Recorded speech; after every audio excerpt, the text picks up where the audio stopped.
because to me, it wasn't just about the marathon. It was also about myself, continuing to challenge myself and continuing to think about, what I may have previously thought was impossible. And I realize there's no such thing as impossible. It just may take a little bit longer time. Welcome to For the Long Run, the podcast exploring the why behind what keeps runners running long, strong, and motivated. I'm your host, Jonathan Levitt. Through personal and professional connections in the running world, I have the privilege of getting to know some amazing athletes. I've always been fascinated by the psychological aspects of running and what helps people to achieve success, however they define it, and this podcast is aimed at exploring this and much more. I hope you enjoy. This episode is brought to you by Freedom Solar Power, the company I use to go solar on my house. When you go solar this July, you can qualify for no loan payments until next year. When I first started looking into solar, I thought it would be a clunky and expensive process. Going solar isn't as hard as you think it is, and Freedom Solar Power is a turnkey solution focused on educating the consumer and making sure they have all the information they need to make sure going solar is right for them, both financially and as a way to help the planet. Go solar this year and you won't make any payments until 2023. Get 60 days of deferred payments, and Freedom Solar will pay 3 months of your loan. It's time to break free from rising electricity costs.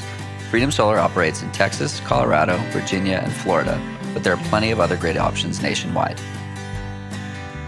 Thank you to Hydro for sponsoring this episode. Hydro is an immersive workout experience designed to bring the physical, mental, and emotional experience of on-water rowing straight to your home. Hydro workouts are quick, efficient, and low impact. Rowing for just 20 minutes a day provides you with a full body workout, which engages 86% of your major muscle groups. For context, cycling engages 44%.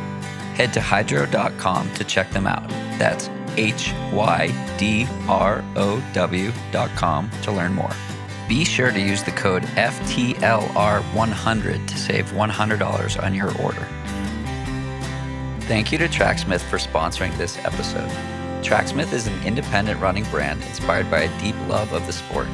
Their spring collection is now available and features staples thoughtfully designed for this season of training. From their versatile session tops cut from a soft stretch knit to Lane 5 and Reggie short tights perfect for racing a marathon, these pieces are built to work as hard as you do.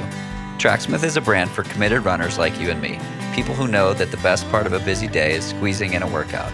They offer products for training, racing, and rest days, which you know I'm a fan of, and create experiences that make running more rewarding, more connected, and more meaningful. Visit tracksmith.com/forthelongrun to see some of my favorite pieces, and all orders with the code FORTHELONGRUN will receive free shipping, and 5% of the purchase amount will be donated to the Michael J. Fox Foundation to help find a cure and support those living with Parkinson's.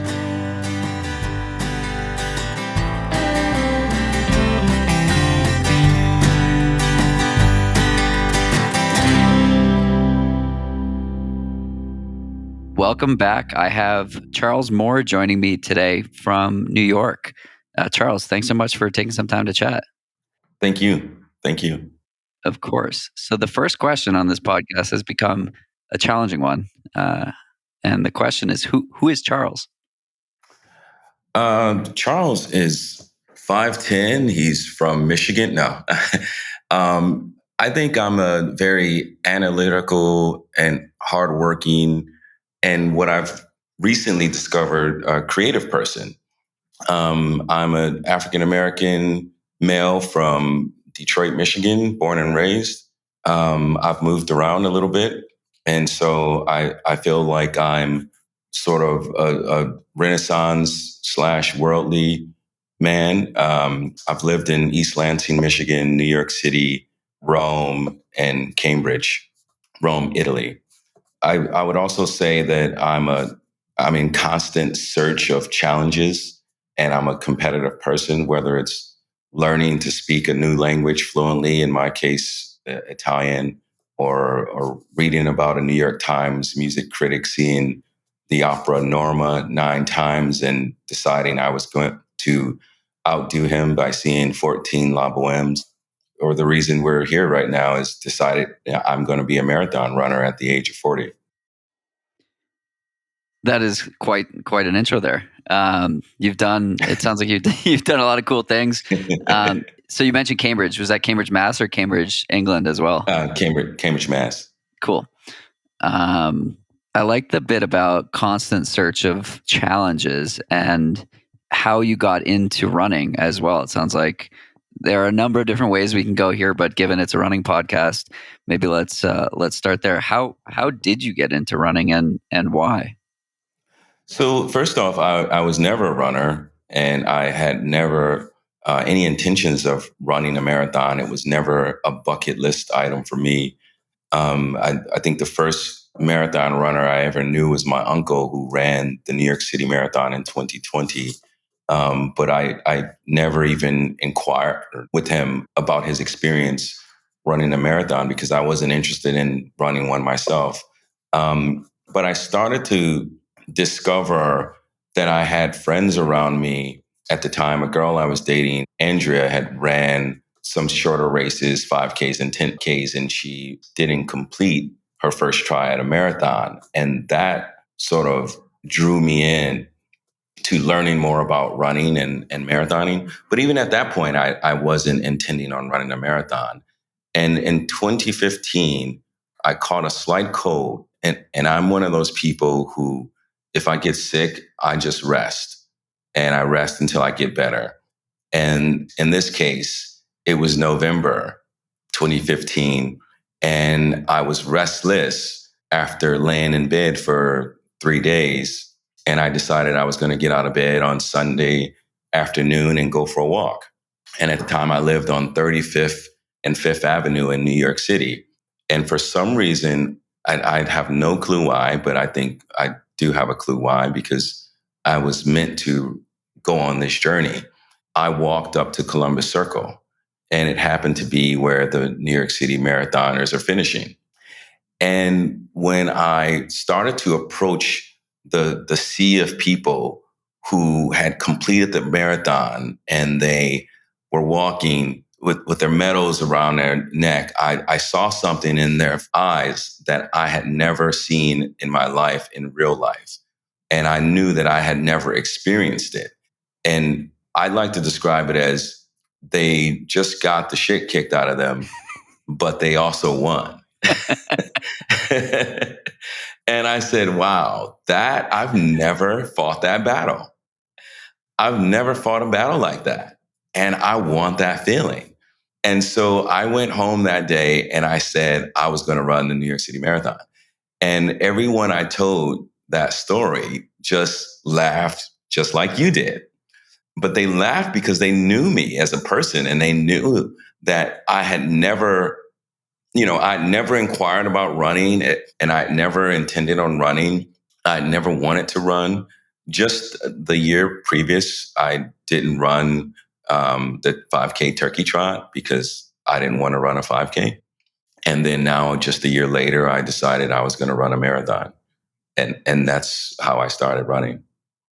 So you see in the eyes, you see people who just got the shit kicked out of them, but they also won. What did they win? What did that feel like for you? Well, at the time, I didn't have a clue what they won. I knew they won, though, because to me, there was tangible proof, the medal around their neck. So I started to do some homework to sort of understand the marathon more. Obviously, you can't just get out of bed and run a marathon. So you do have to train, and you do have to understand nutrition and your own body, I think. But so I decided that I was going to chase whatever feeling that they had. I wanted to experience it. And at the time, I didn't know exactly what that feeling was. When was the first time you experienced that feeling? I think so. My first race was the New York City Half Marathon, which was the next March. And from there, I started to run some shorter races, some 5Ks and 10Ks. And I felt like those races, I knew they weren't going to give me the same feeling as running a marathon. But what I like to describe it as, it's like the courses that you take that lead to a university degree.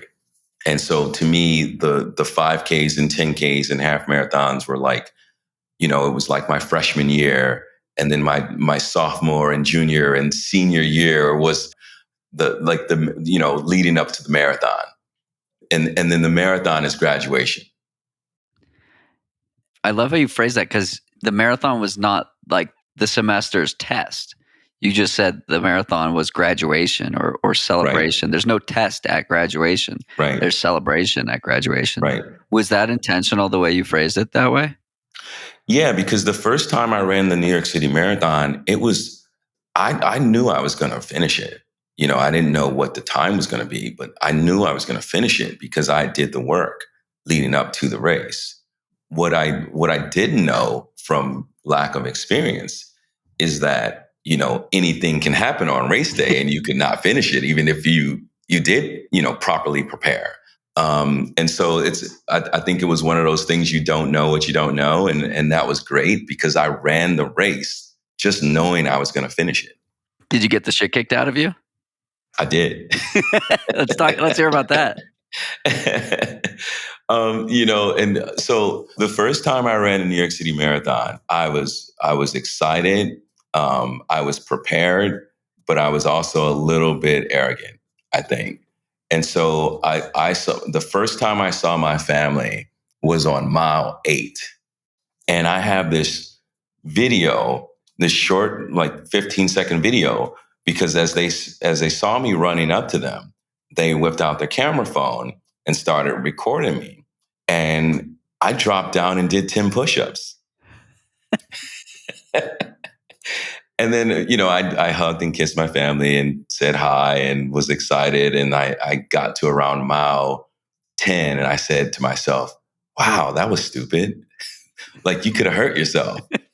And then the race is over. So I think that at that point I started to take the race more serious. And I realized that I was, it was a marathon. And I think by the time I got to around mile 20, I think that's when it really kicked in that this was a marathon and there is no guarantee that you're going to finish this.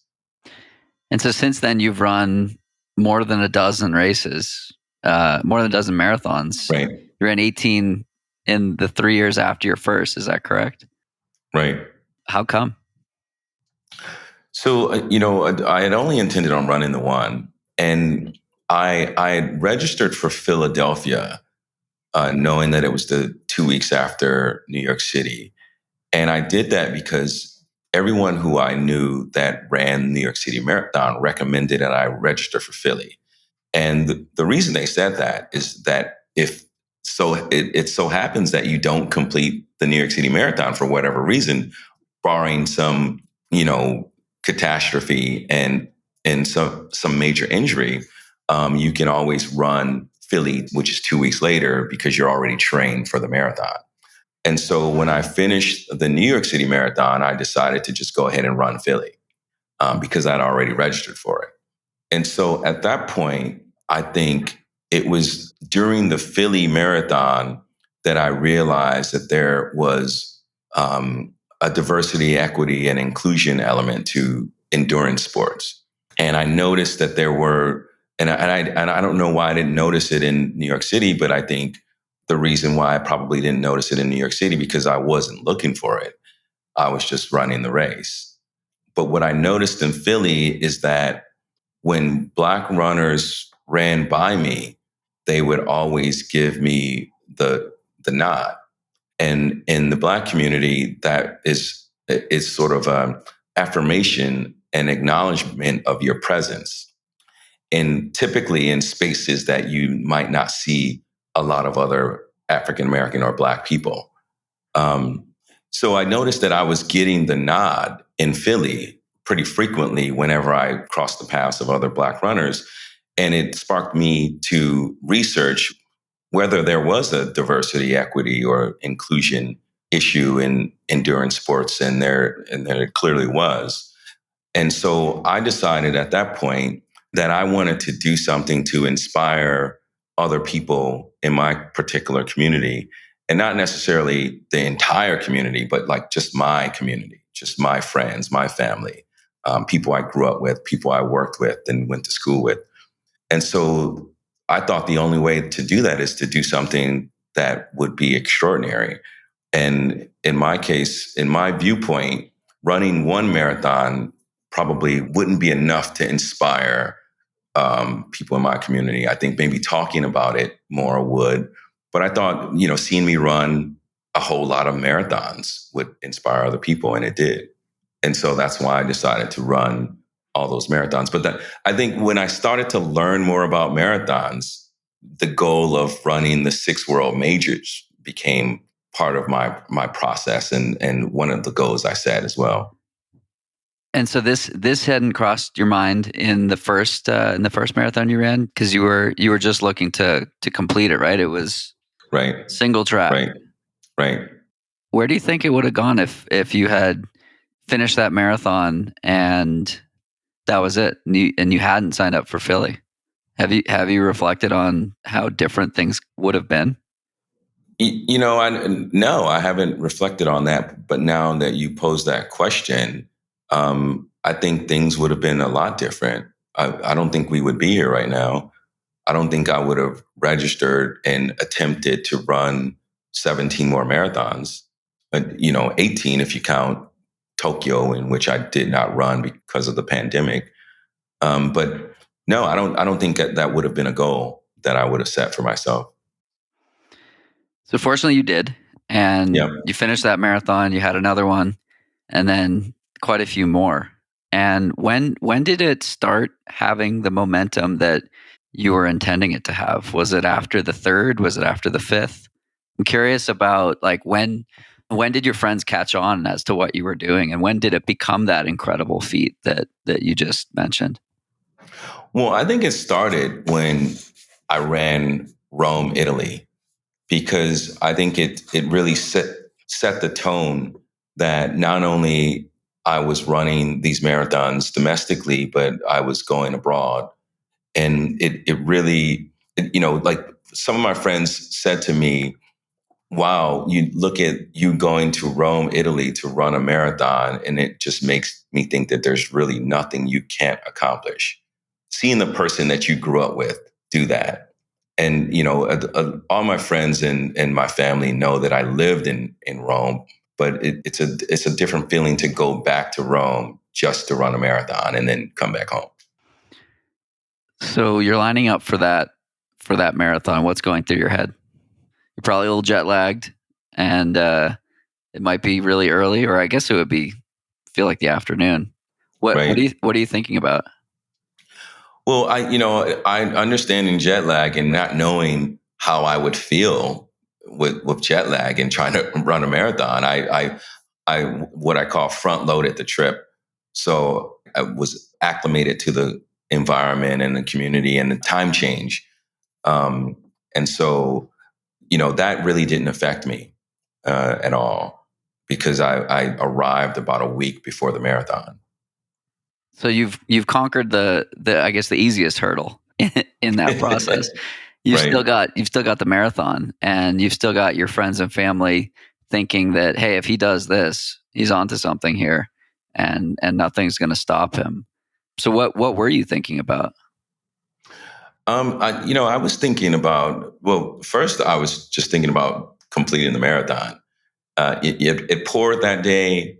If you've been to Rome, you know that there's no such thing as like flat terrain.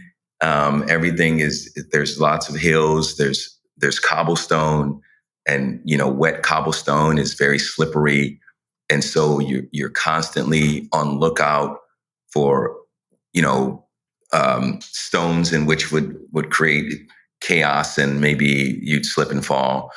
And so you're really being cautious on while running.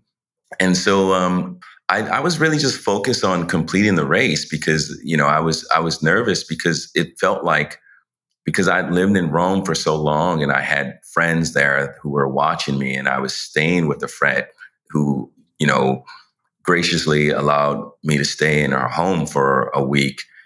And so, you when you have all those eyes and ears, listening and waiting, it puts more pressure on you. I think, when people are expecting you to succeed, and they know you're competing, so that I think there's just a little bit of added pressure to succeed. And how did you adapt and thrive under that pressure, or did you adapt and thrive under that pressure? Yeah, I think I did. I completed the race, and I was everything was in one place when I completed the race. I had no slip and falls.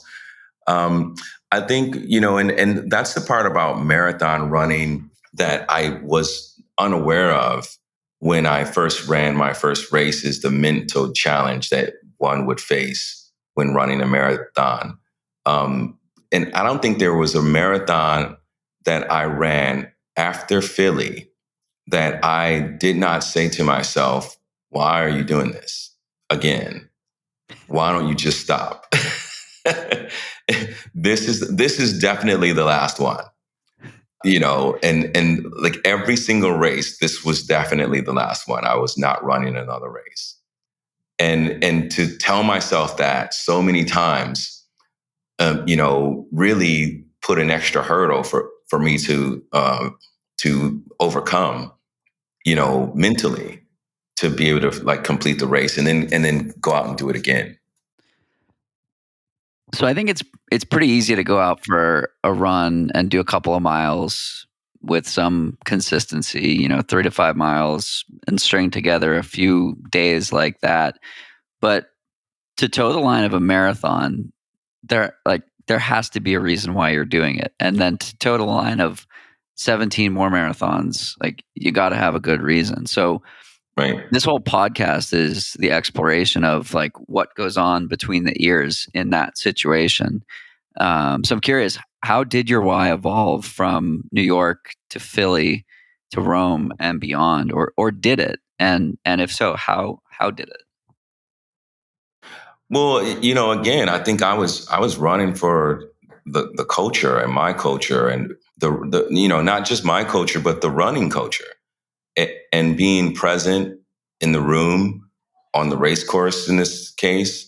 I think for me it was like really important for me to be present, and me to be present on every possible stage, and that's why I wanted to run, the six world majors, for example.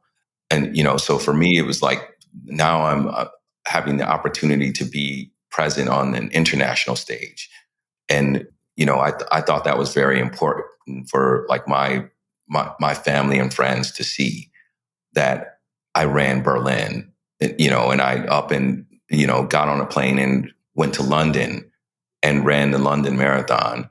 And I thought that that was really a great symbol for them to sort of have and draw from the inspiration and the excitement that they saw me having while running these marathons and completing them, and celebrating, and them joining me in celebration. I thought that that was really why I continue to run all these marathons. Was there an aspect of gratitude in there? Like, I get to be here, I get to be representing, and I get to inspire my family and my friends. Oh, absolutely, 100%. I think I used to. I called my mother after every single marathon, and that was the first call I made. And I always said thank you, because my mother really was important early on in my life and later. But I think early on, I was always a very curious kid that wanted to try new things. And, my mother was on board for all of it. And so, when I was 9, I started to play the piano. And 10, I wanted to play hockey. And, instead of, discussing the cost of equipment and whether I was serious about playing hockey, she just went out and bought the equipment, and I tried it and I didn't like it. And so I was stuck with this hockey equipment.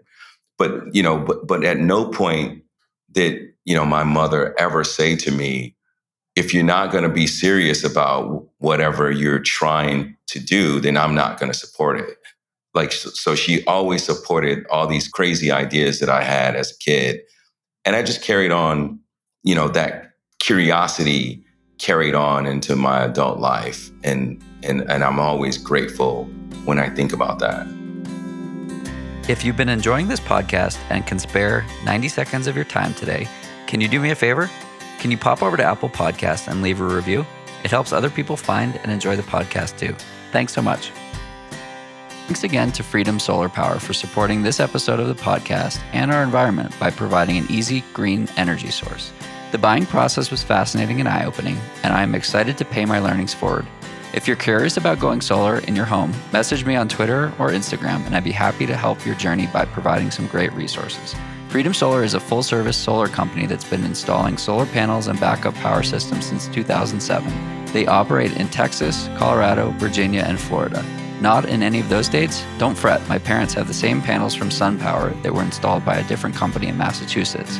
SunPower is the best in the business, and that's what Freedom Solar uses. I've enjoyed working with the whole team over at Freedom Solar, and I'm sure you will too.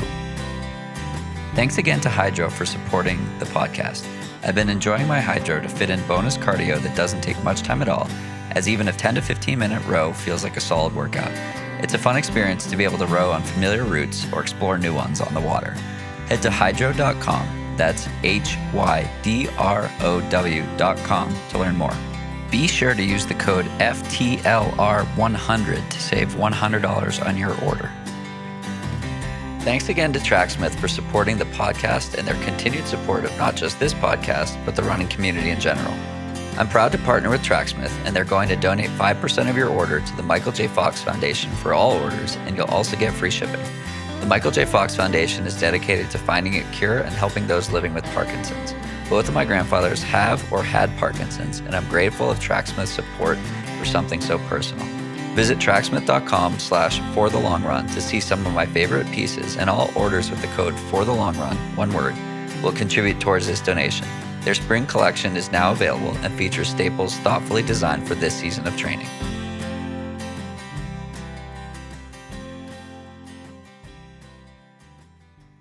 The aspect of curiosity is interesting. Gratitude, I think, is a superpower. And if you can bring and practice gratitude, any situation or most situations that are challenging, I think, can become easier. Now, the curiosity piece is also interesting. I've had a lot of conversations with elite athletes and professional athletes and Olympians. And what's so fascinating is, so this will be episode like 215 or 220 or something like that. And around episode 55 or 60, I asked a professional athlete who probably wants to go to the Olympics, what would you be proud of in 10 years? And I expected her to say winning a gold medal or like setting an American record or something tangible and objective. And her answer was just getting better and seeing how far I can go. And so that sort of tripped me up. And it was one of those like, now I'm curious if other people are going to say the same thing. And so I started asking the same question to other people in similar situations, Olympians, professional athletes, etc. And 98% of the time, their answer to what are you proud of or what would you be proud of was something totally subjective. And it was something totally in their control around simply getting better and understanding like, where is my limit? Not can I win Olympic gold? And so I kept asking this question, and I forget who I was talking about it with, but it was a coach. And the consensus or the reflection was essentially like, when curiosity is the goal and the measure of success, you're able to dictate what happens, right? Because you can control your output. You cannot control the other people on the race course. You cannot control if you get injured. All these things that like limit tangible and objective metrics of success. Even if it's like BQing or breaking 3 or breaking 4, whatever the tangible goal is, that's kind of different than like, I'm just going to get better, or can I finish 18 marathons in 3 years, or can I show up for my community, kind of a thing. And so I think it's fascinating that that's how you approached it with curiosity and gratitude versus I'm going to do this so that. So did your approach evolve? Was it like, okay, now that I have some inertia here and I see the impact that I'm having, I've got to have more impact. I've got to do more. I've got to do more. Or was it like, we're on to something. Let's just see how far it goes?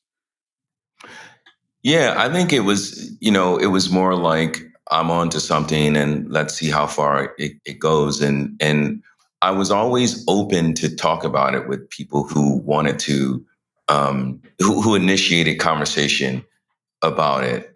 And that often happened. I found that most people who were in my circle were very curious about, even if they never ran a marathon or never even attempted one afterwards. And I was telling this story about, my younger sister who I was on the phone with her. She's a nurse at a hospital in Detroit. And I was on the phone with her, and one of her colleagues asked, "Who is she talking to?" And she said her older brother. And then her colleague said, "Oh, the one that runs all the marathons. Is he doing another one this weekend?" And I thought, if nothing else, my sister in her vocabulary, she knows not only just what a marathon is, but we've had many discussions about my experiences running marathons. And I know that she had never had those discussions with anyone prior to that. And even, like I said, even if she never attempts to run a marathon, the language is not in her vocabulary, and that, to me, that's a win. By the languages in her vocabulary, do you mean the language of you can do more than you think is possible? Absolutely, absolutely. What does that mean to you that that's a part of her headspace now? Well, it's the whole reason why I continue to run so many marathons. Um, because to me, it wasn't just about the marathon. It was also about myself, continuing to challenge myself and continuing to think about, what I may have previously thought was impossible. And I realize that there's no such thing as impossible. It just may take a little bit longer time. No pun intended. Well, you're in it for the long run. See what I did there? Always be branding. Right. So you've run a bunch of marathons. Your goal is curiosity and continuing to inspire those around you, those in your community. What would you say to someone who maybe hasn't run before and is maybe a Black guy who is curious? Like, is this for me? What do you say to those people?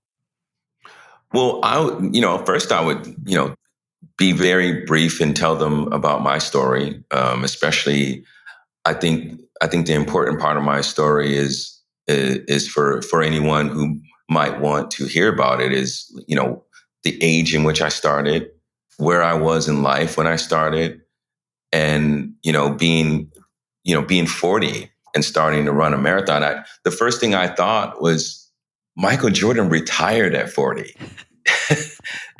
Not that I'm Michael Jordan, but I think the point is, like, to do something that physically strenuous is a young man's sport. I think most elite marathoners are retired by 40, right? And so Maybe the men. I always, yeah, yeah, yeah. And you look at, like, basketball players, football players, baseball players, most athletes are not still competing at 40. It's 22-year-olds. They're stronger, faster, and younger. And so I think that, it's important to, like, know that there are no barriers, and it's mind over matter. I met a runner who started running marathons. He's kind of famous. He's a Japanese guy, and famous in New York, at least, in the marathon scene. And he started running marathons at age 60. And he's run New York City every year since. And he's in his 80s now. That's so cool. And he only runs New York, but he runs New York every single year. He runs with the Japanese flag. He lives in Brooklyn. I think he moved when he was in his 30s or something to America. And he lost his wife at age 60, and he started running marathons. And he's been running ever since. And, so I look at a guy like that, and I say, age isn't a barrier to run marathons. My dad got into running at like 55, and he came to it with about 54 years of bike riding under his belt. And most people go the other way. They go, Right. they're runners now. They graduate to riding bikes and getting slower on bikes. Low impact. Yeah. Low impact. And he calls me all the time. He listens to this podcast, and he often calls while he's probably listening right now. Hi, Dad. And he listens to this podcast on trail runs and calls me, and I can hear the earth crunching under his feet. It's the coolest thing. And he's talking about he doesn't want to run a marathon just for himself. He wants to guide someone. And so maybe his first experience going 26.2 miles will be tethered to a blind person. And I think that's just the coolest way to experience something and to like really Absolutely. do it for somebody else. So I'm going to ask you the same question that I asked Vanessa 200 episodes ago. Let's say you fast forward 10 years, 15 years, 20 years. What are you really proud of? In as far as running? However you want to answer. I'm most proud of running my first marathon. If I never run another marathon again, the most important one to me is still going to be the first one. And it's the one I'm most proud of. I think that's because I never intended on ever running a marathon. And it's something that I thought would never, ever happen in my life. And I'm very proud of that. I'm very proud that I had the courage to do it. It's cool where life can take you if you're open to the possibility of it. I had a similar conversation with my grandmother, who's an Orthodox Jew, and she believes that destiny is destiny, and everything that is already intended to happen will happen.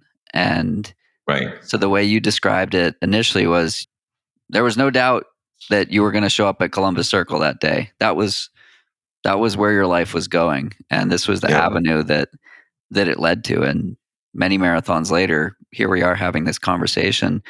We were connected through Tracksmith, and you were just the recipient of a Tracksmith Artist Fellowship, which is pretty cool. Can you talk a little bit more about the memoir experience around running and how your educational background has led to the creation process around writing and communicating about your running experience? Well, the funniest thing is how it happened, even applying for this fellowship. So I'm an art writer, art curator, and art collector. And I'm also a doctoral student at Columbia, studying museum studies. And I was in an artist studio last year, and we started talking. And he, and I could tell he was excited about something that he wanted to ask me. And he said to me, I've been meaning to ask you this question. And it seemed like he thought that I wouldn't want to talk about it. And so he said, tell me about these marathons. And so I started to talk to him about the marathons.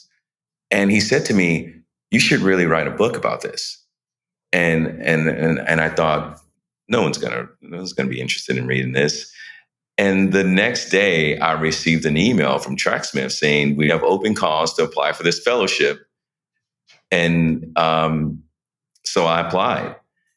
But at that point, I thought, everything. I just talked about coming into marathon running and knowing that it was already written.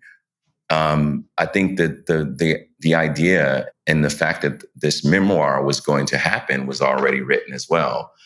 And so I decided that I was going to work on an outline. while I was waiting to hear back from Tracksmith. And I started to work on an outline for the memoir. And then I sent the outline. This was after the application. Um, I had already sent in my application, but I forwarded them my outline. And I don't know if it had anything to do with helping me win the fellowship, but I thought it was a good idea to let them know that I was on track for starting the memoir. And so the second I received notice that I was a recipient of this fellowship, I just started writing. And I'm about 30,000 words into the memoir right now. And I hope to finish it in time for the New York City Marathon. And I'm intending on running a New York City Marathon this year. And hopefully the book will come out around the same time. That's so cool. How has that writing and creation experience been for you? Well, it's been really surreal because I'm like reliving all these moments that I lived through from 2016 to 2019. And I realized there were some interesting things that came out of that experience. And one of the things that I realized is because there was a couple marathons where I had no one present in the city. And it was only then that I realized the importance of everyone that support you while you're running marathons. And initially I had so much support and, moral support and from friends and family, and even financial support because a couple of the races I ran for a charity and had to, go with my hat in hand and ask for donations. And luckily, my friends and family supported me. But what I didn't realize is how important the moral support was and emotional support when people weren't there. And the first phrase that I had no one present was Birmingham, Alabama. And it was such an emotional experience because there I visited the Civil Rights Museum and the church site of the bombing of the four girls who were murdered. And that was a very emotional experience and very emotional to experience it by myself. And I thought this would have been great if my little brother was here because I know he's big on history in general. And I know he would have loved to have experienced the museum and the site of the bombing. And it would have been great to talk to him about it. And, and then I was in London and I had no friends or family there to support me in London. And it was one of the worst races of my running experience because not only it was physically challenging for me, but it was a race that I saw a lot of people get rushed to the hospital, and even someone died at that race. And the entire time, or not the entire time, but I would say by mile 16, I started to see people drop in front of me, clenching their chests, people, crying off to the side, people getting rushed to the medical tents. And then, of course, later finding out someone didn't survive the marathon. And I knew that it was such an emotional experience to be there alone and to think, wow, something happens to me. There's no one here to come to the hospital. And of course, there's nothing they can do personally, but it would just be nice to have someone there to back me up and to communicate with my family back home. But I had no one there, and that was very emotional for me to not have support. And it made me come to this realization that you're not completing these marathons alone. You can't do them without the support. Totally. One of the things I've started to love about running and racing and is the crewing in the trail community. And as the races get longer, you simply can't do it yourself. Right. And I think there's beauty in that okay, sure, there are people that are like, oh yeah, I'm not going to have pacers and I'm going to use aid station food and whatever, but you're still using aid station food and you're still getting assistance from somebody else. Absolutely. Somebody else's hands, somebody else's heart. And I mean, even if you run a marathon by yourself, you're still getting help from the thousands of volunteers along the way. Even a 5K, like same deal. And so I think there's so much beauty in the fact that, sure, you might be in a city by yourself, but there are other people along the way assisting you. And, absolutely, as you're doing these long races, they just get easier when you bring more people in and along for the ride. Right. A topic I like to talk a lot about is community. So I'm curious about your definition of community. It sounds like it's important to you. I'm curious how you would define it.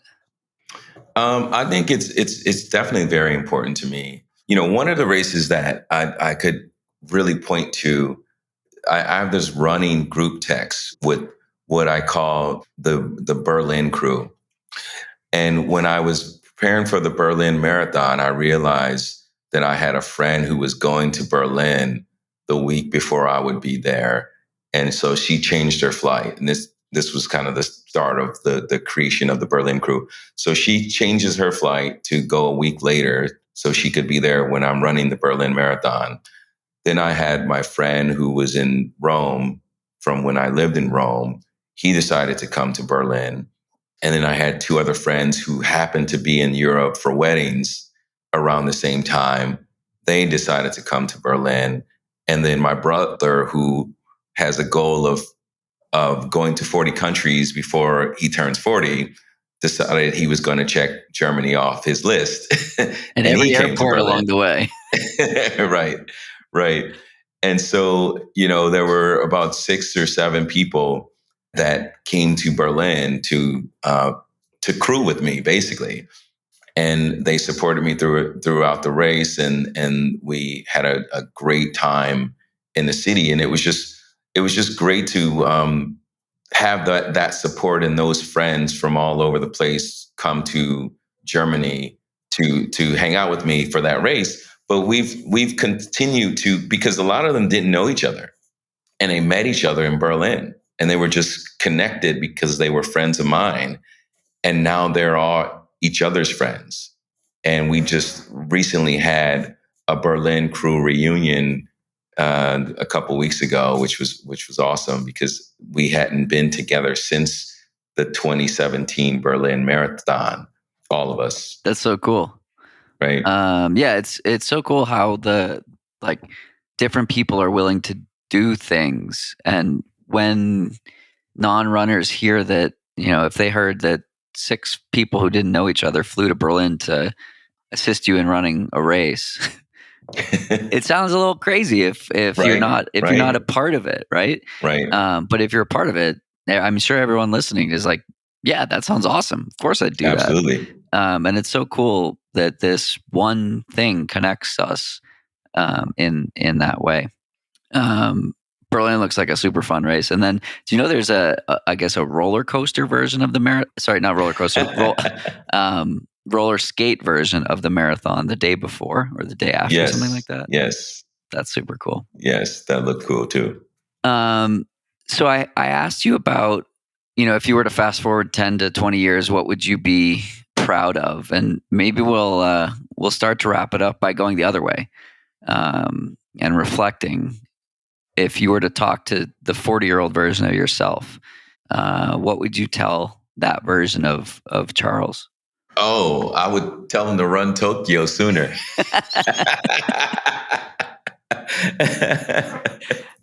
I'd tell him to run Tokyo sooner so I'd have that 6 world majors down. No, I don't know what I would tell him that everything is going to work out. And, I think, when I turned 40, there were a lot of things that were changing in my life. And I was a banker and I was about to change careers and go into the art world. And I had no clue what I was going to do in the art world. And I had no clue if it was a good decision. And I know at this point, it was the best decision because I'm exactly where I'm supposed to be. But when I was 40, I was nervous about making that decision. And, and then I was going on this roller coaster of a journey of running all these marathons in the process. People always say marathons are a metaphor for life, but I really think they are, because everything you do is like a marathon, and you have to be thinking about, the long-term effects of what you might be doing at the moment. I would just tell my 40-year-old self to trust your gut. It's never been wrong. You got a lucky gut. Well, Charles, thanks so much for taking the time to chat today and sharing your experience and wisdom. If someone's listening and wants to follow along with your writing or your experiences around running, where can we find you? I do have an Instagram page. It's called Champagne and Vitamins. And I do have a website. It's charlessmoore.com. So I have to ask, Champagne and Vitamins, where did that come from?